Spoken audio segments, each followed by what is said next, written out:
here today with Chris Wright, and Chris Wright is a product marketing manager at a Fortune 500 company, and he's been on the interviewing side of the table many times. Hello, Chris. Hi, how's it going, Grant? Good, how are you? I wanted to ask you today, what is it about a candidate that really makes them stand out and really takes them to the next level to you and makes them appear as someone that you want to bring on your team? You know, I think that the strongest answer is probably in the question that you asked. I mean, ultimately, I think when people prep for their interviews, and I've seen a lot of people come in terrified, nervous, give the wrong answer, none of that really matters all that much. At the end of the interview, I'll literally ask to myself, do I want this person to sit next to me? And that answer absolutely has to be yes, every single time. So that's probably the most important thing.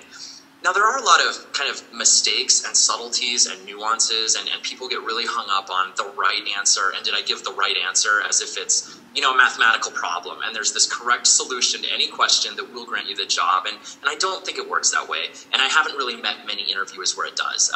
There have been interviews where I've walked out of the room with somebody who was shadowing me, or maybe we were both doing an interview together, and we'll say, wow, that was like a terrible answer, but I liked their thought process. I liked how they approached the problem. Maybe they repeated the problem back to me.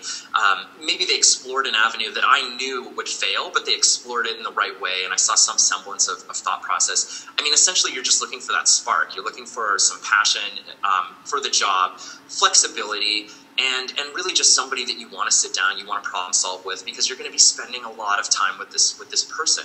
And I really can't stress enough passion for the job, like the single job, not really passion for the company, not passion for, well, if I do this job for a year, I'm excited about this role and where it might take me 2 years from now. It's really just a passion for that job, because that's the role that we're trying to fill at that time.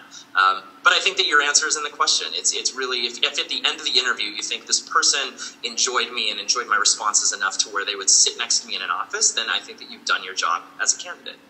So essentially, someone really needs to be likable and someone that you would want to spend time with. And then they also have to have passion for that particular position that they're applying for.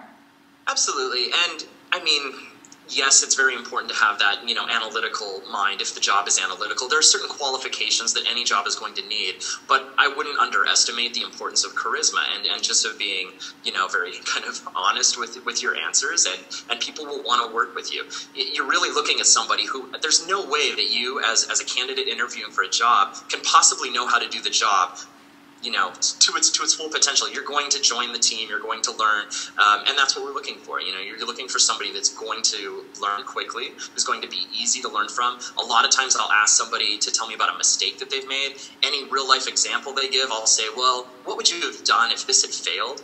I want to hear somebody fail and talk about that process and what did you learn from it, you know, and did it completely demoralize your entire life?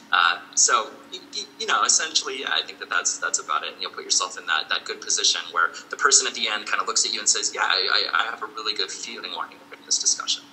That's fantastic. Thank you so much, Chris. You bet.